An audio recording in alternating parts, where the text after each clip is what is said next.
આજના લેક્ચરની અંદર આપણે યાદ રાખવાની વિશેષ સમજના દાખલાની અંદર બીજો દાખલો છે તે જોવાનો છે.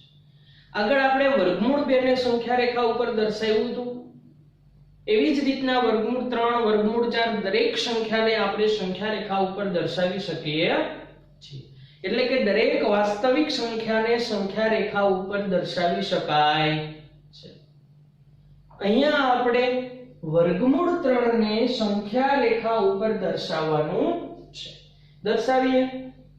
સૌપ્રથમ સ્કેલની મદદથી તમારે એક સંખ્યા રેખા દર્શાવવાની છે. સંખ્યા રેખા દોરી 1 એકમ એટલે કે 1 સેન્ટીમીટર ના તમારે નીચે માપ લખવાના છે. હું અહીંયા સૌપ્રથમ સંખ્યા રેખા દોરું છું.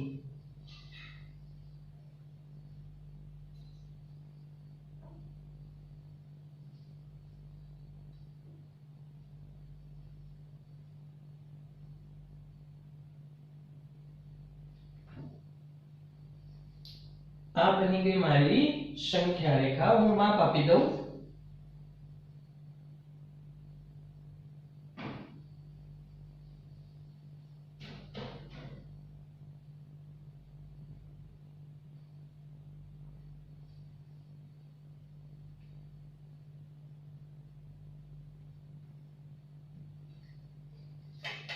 અહીંયા બાજુ -1 આને કહું 0 આ 1 2 3 4 5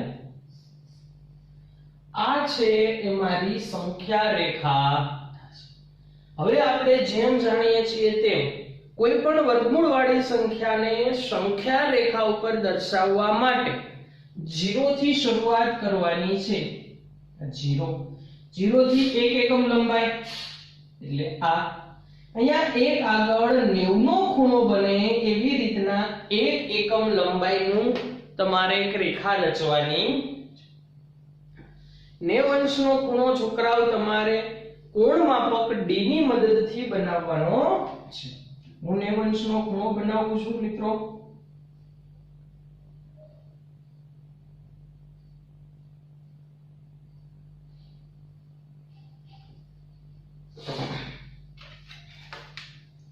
એને આપણે જોડી અને 90 અંશના ખૂણાની રચના કરીએ. 1 એકમ લંબાઈ હોવી જોઈએ.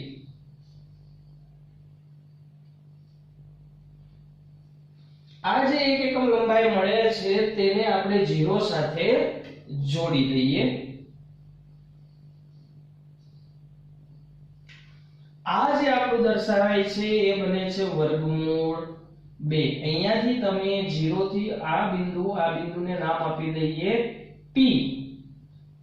0 થી P બિંદુની તમે સંખ્યા રેખા ઉપર ચાપ મારશો એ જે કિંમત મળશે એ દર્શાવશે વર્ગમૂળ 2. હવે આ બન્યા પછી 0 થી P વાળી જે લાઈન છે ત્યાં બિંદુ P આગળ બીજો 90 અંશનો ખૂણો મિત્રો બનાવવાનો છે. હું ત્યાં આગળ 90 અંશનો બીજો ખૂણો બનાવું છું.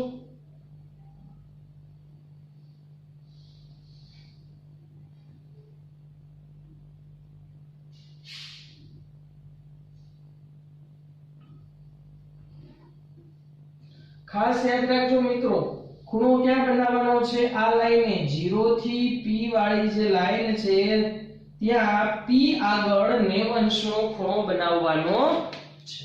ત્યાં પણ 1 એકમ લંબાઈનો ખૂણો બનાવવાનો છે.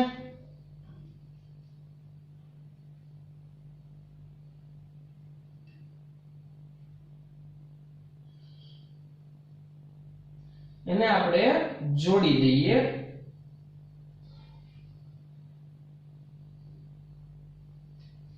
આ જે માપ મળે છે 1 એકમ એ જે બિંદુ આવે છે એને કહી દઉં Q. એને જોડી દઉં 0 સાથે. હવે આ જે 0 અને Q ની લંબાઈ છે એ લંબાઈની તમારે Q માંથી સંખ્યા રેખા ઉપર ચાપ મારવાની છે. એ ચાપ જ્યાં છેદ છે તે બિંદુ છે એ વર્ગમૂળ 3 દર્શાવશે. શેની મદદથી છોકરાઓ ચાપ મારશો? પરિકરની મદદથી. કેટલા માપની ચાપ મારવાની છે? તો કે આપણે અહીંયા જે 0 થી q ને જોઈન્ટ કર્યા છે એટલા માપની ચાપ મારવાની છે. મારી એ ચાપ આ 0 આ q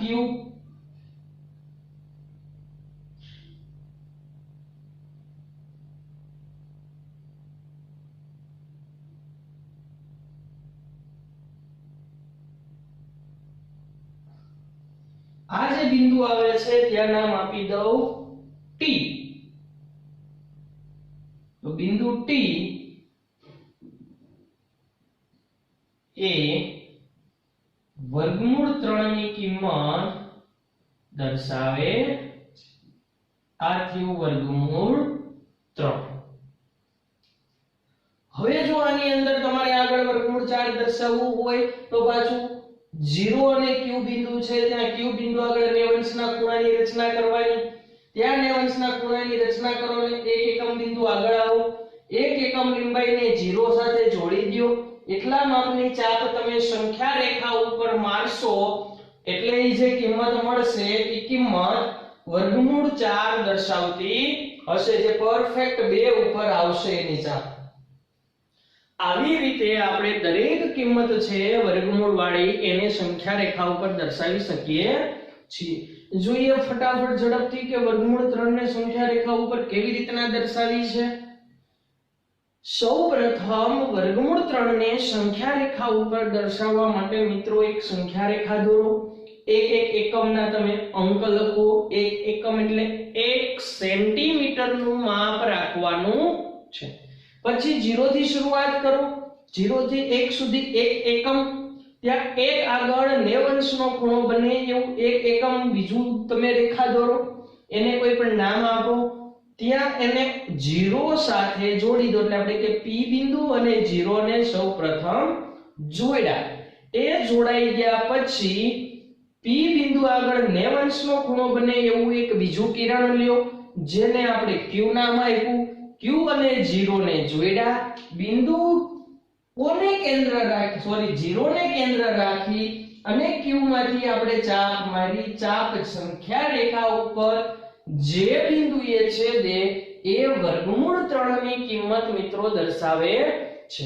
વ્યવસ્થિત તમે આ વર્ગમૂળ 3 વાળી સંખ્યા રેખા દર્શાવો અને આના પછી તમારે એક વર્ગમૂળ 4 ની કિંમત છે એ તમારી બુકમાં જાતે દોરવાની છે.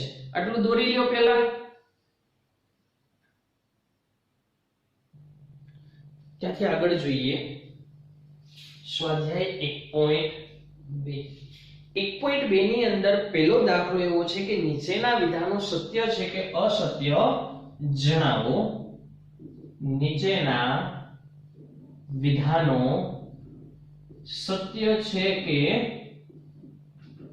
અસત્ય જણાવો. એમાં પહેલું વિધાન આપ્યું છે દરેક અસમય સંખ્યા એ વાસ્તવિક સંખ્યા છે. દરેક અસમય સંખ્યા એ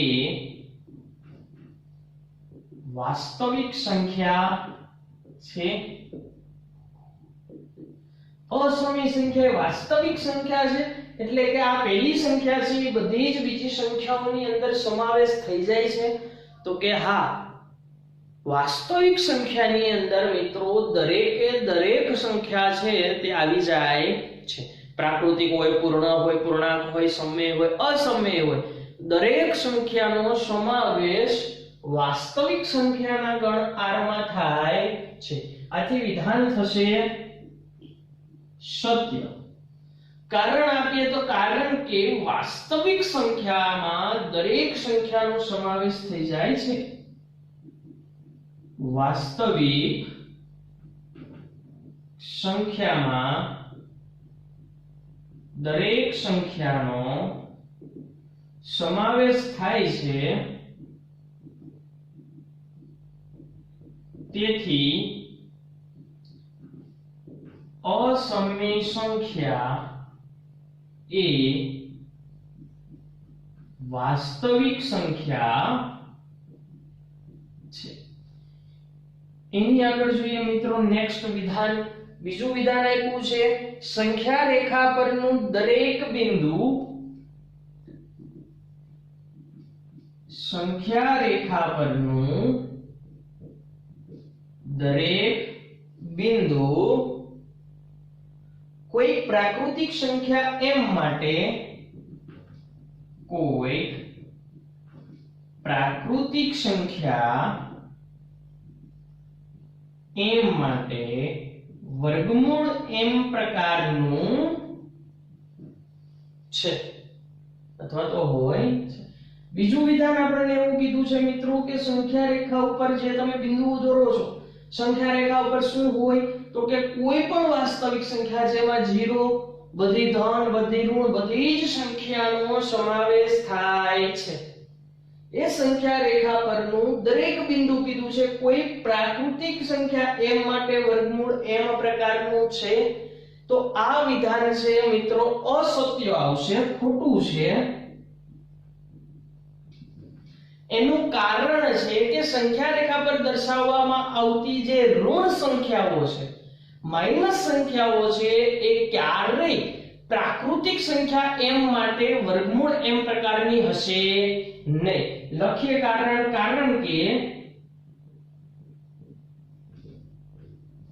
સંખ્યા રેખા પર દર્શાવવામાં આવતી ઋણ એટલે કે માઈનસ સંખ્યાઓ છે એ કદી પ્રાકૃતિક સંખ્યા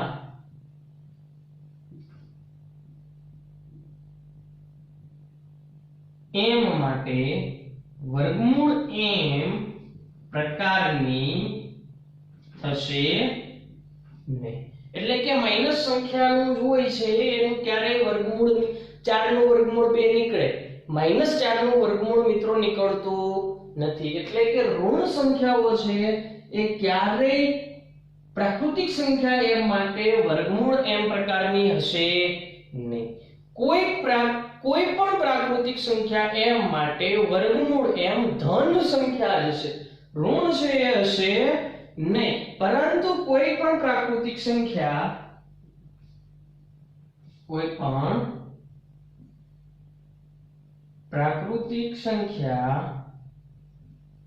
m માટે વર્ગમૂળ m એ ધન સંખ્યા જ હશે. એટલે કે ઋણ સંખ્યા છે એ ક્યારેય વર્ગમૂળ એટલે કે ઋણ સંખ્યાનું ક્યારેય વર્ગમૂળ નીકળશે નહીં. આ થયું બીજું વિધાન કે સંખ્યા રેખા પરનું દરેક બિંદુ કોઈ પ્રાકૃતિક સંખ્યા m માટે વર્ગમૂળ m પ્રકારનું હોય છે. ત્યાંથી આગળ આપણે મિત્રો ત્રીજું વિધાન જોઈએ. ત્રીજું વિધાન આપણને આપેલું છે કે દરેક વાસ્તવિક સંખ્યા એ અસમય સંખ્યા છે. દરેક વાસ્તવિક સંખ્યા એ અસમય સંખ્યા છે. વિચારો મિત્રો, વાસ્તવિક સંખ્યાની અંદર બધું જ આવી જાય. એ આખી વાસ્તવિક સંખ્યા અસમયમાં સમાય છે તો કે ના, અસમયની અંદર માત્ર અસમય સંખ્યાઓ જ હોય છે, એની અંદર બીજી કોઈ સંખ્યાઓ આવતી નથી. જ્યારે વાસ્તવિક સંખ્યાની અંદર બધી જ સંખ્યાનો સમાવેશ થાય છે. આથી વિધાન થશે અસત્ય. કારણ કે વાસ્તવિક સંખ્યામાં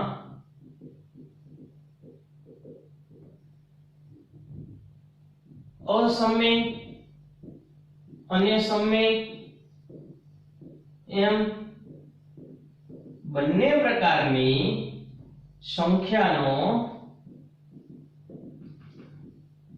સમાવેશ થાય. માત્ર અસમય સંખ્યા જ વાસ્તવિક સંખ્યાઓમાં આવતી નથી, દરેકે દરેક સંખ્યાનો સમાવેશ થાય છે. પહેલો દાખલો જોઈએ બીજી વાર. એવું કહે છે કે નીચેના વિધાનો સત્ય છે કે અસત્ય, કારણ સહિત આપણે જણાવવાના છે. પહેલું આપ્યું છે કે દરેક અસમય સંખ્યા એ વાસ્તવિક સંખ્યા છે, એટલે કે અસમય આખી વાસ્તવિકમાં આવી જાય તો કે હા, તો વિધાન સત્ય થશે કે વાસ્તવિક સંખ્યામાં દરેક સંખ્યાનો સમાવેશ થાય છે, જેમાં સમય અસમય બધી આવે આથી અસમય સંખ્યા એ વાસ્તવિક સંખ્યા થશે. બીજું આવ્યું છે કે સંખ્યા રેખા પરનું દરેક બિંદુ કોઈ પ્રાકૃતિક સંખ્યા m માટે વર્ગમૂળ m પ્રકારનું હશે. તો કે ના.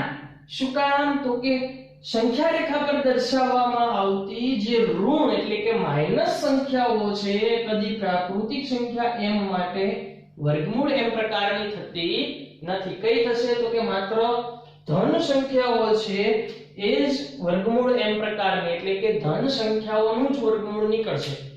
0 નું વર્ગમૂળ કાઈ ન નીકળે કે 0 નો વર્ગ ના થાય. 0 નો વર્ગ એ 0 છે, 0 નો વર્ગમૂળ એ 0 છે એમ પણ કહેવાય. ધન સંખ્યાનું વર્ગમૂળ નીકળે જ્યારે ઋણ સંખ્યાનું વર્ગમૂળ નીકળતું નથી. ત્યાંથી આગળ ત્રીજું કે દરેક વાસ્તવિક સંખ્યા એ અસમય સંખ્યા છે. આનું એક્ઝેક્ટ યસ અસમય છે વાસ્તવિક છે પણ દરેક વાસ્તવિક છે એ અસમય નથી. એટલે કે વિધાન અસત્ય થશે કારણ કે દરેક વાસ્તવિક સંખ્યાની અંદર સમય અને અસમય બંને પ્રકારની સંખ્યાનો સમાવેશ થાય છે. આથી વાસ્તવિક સંખ્યા એ અસમય સંખ્યા છે એવું કહી શકાય નહીં. લખી લ્યો આટલું, પછી આપણે આગળ વધીએ. ત્યાંથી આગળ વધીએ. આગળ બીજો દાખલો 1.2 માં એવું પૂછ્યું છે કે શું દરેક ધન પૂર્ણાંક એટલે કે ધન સંખ્યાનું વર્ગમૂળ કાઢો એ અસમય જ હોય. દરેક સમજો મિત્રો વ્યવસ્થિત કે દરેક ધન પૂર્ણાંક સંખ્યાનું વર્ગમૂળ અસમય જ હોય છે. જો ન હોય તો એવી એક સંખ્યાનું ઉદાહરણ આપો કે જેનું વર્ગમૂળ સમય સંખ્યા હોય.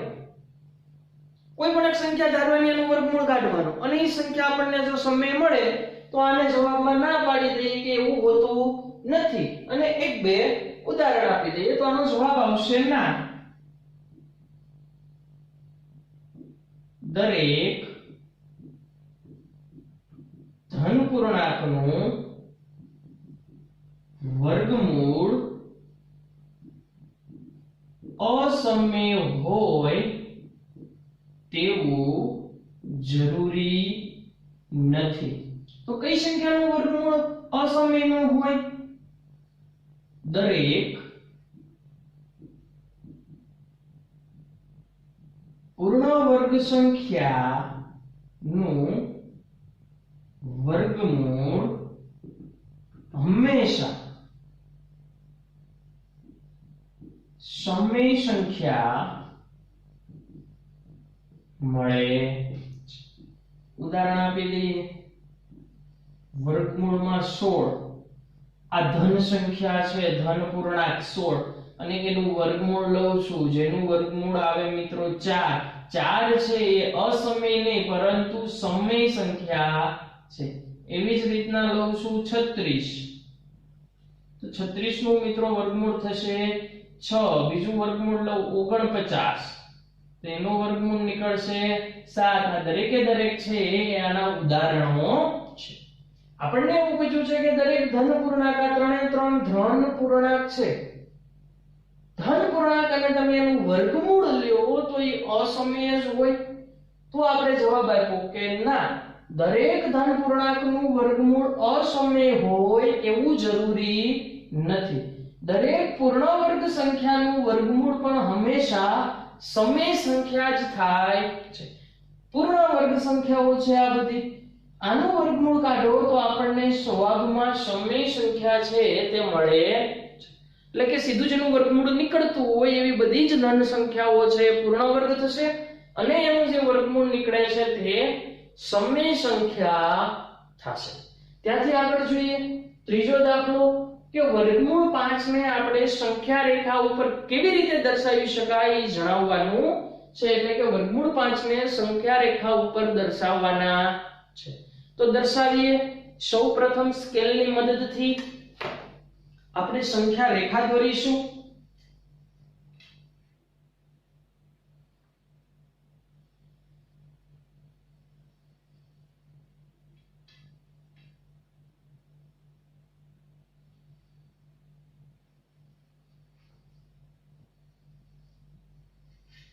આની અંદર એક એક એકમના માપ રાખી અને આપણે નીચે સંખ્યાઓ લખવાની છે.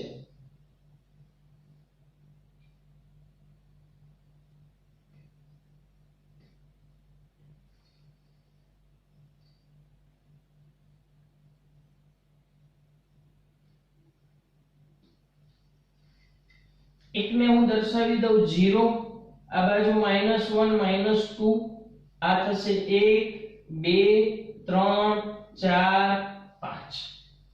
હવે વર્ગમૂળ 5 ને સંખ્યા રેખા ઉપર દર્શાવવા માટે મિત્રો સૌપ્રથમ દર્શાવવું પડશે વર્ગમૂળ 2, વર્ગમૂળ 2 પછી વર્ગમૂળ 3, વર્ગમૂળ 3 પછી વર્ગમૂળ 4, વર્ગમૂળ 4 પછી જે આવશે તે હશે વર્ગમૂળ 5. સૌપ્રથમ 0 થી શરૂઆત કરીશું. 1 સુધી એક એકમ લંબાઈ લીધી. બિંદુ 1 આગળ 90 અંશના ખૂણાની આપણે રચના કરીશું.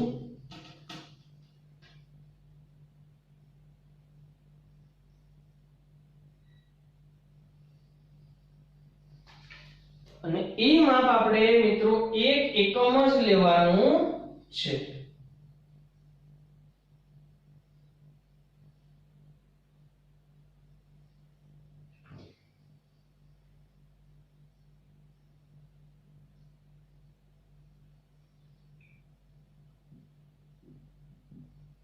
એક એકમ વાળું માપ છે એને 0 સાથે જોડી દઈએ.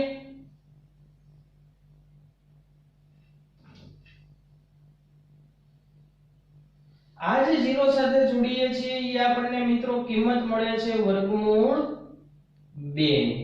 અહીંયા બિંદુનું કોઈ પણ નામ આપી દઉં p. હવે વર્ગમૂળ 2 પછી વારો આવશે વર્ગમૂળ 3 દર્શાવવાનો. વર્ગમૂળ 3 માટે p બિંદુ આગળ આપણે મિત્રો 90 અંશના ખૂણાની રચના કરવાની છે.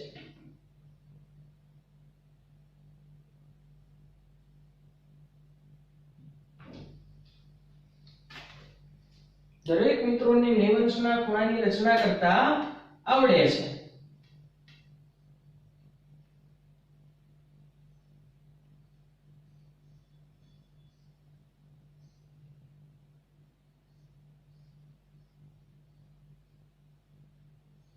આ જે માપ લઈએ છીએ તે એક એકમ લેવાનું.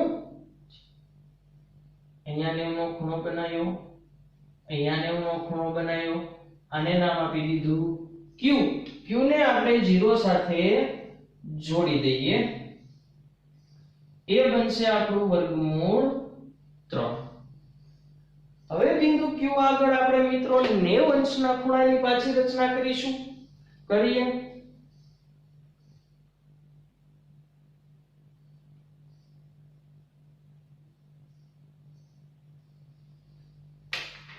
એને જોડી દઈએ q આગળ એક એકમ.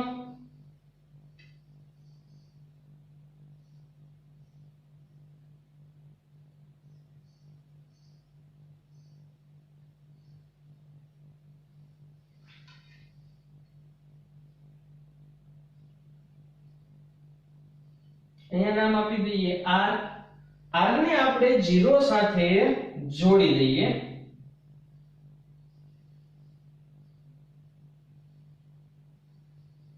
આ જે મળે છે એ મળે છે વર્ગમૂળ 4. બિંદુ r આગળ પાછા આપણે 90 અંશના ખૂણાની મિત્રો રચના કરીએ.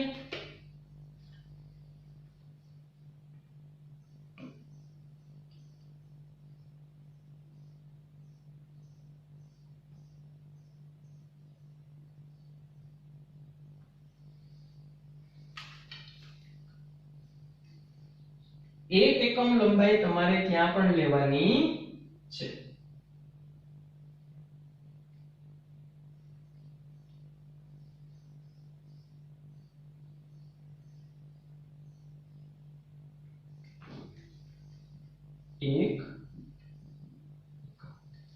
એક એકમ લંબાઈને તમારે 0 સાથે જોડી દેવાની.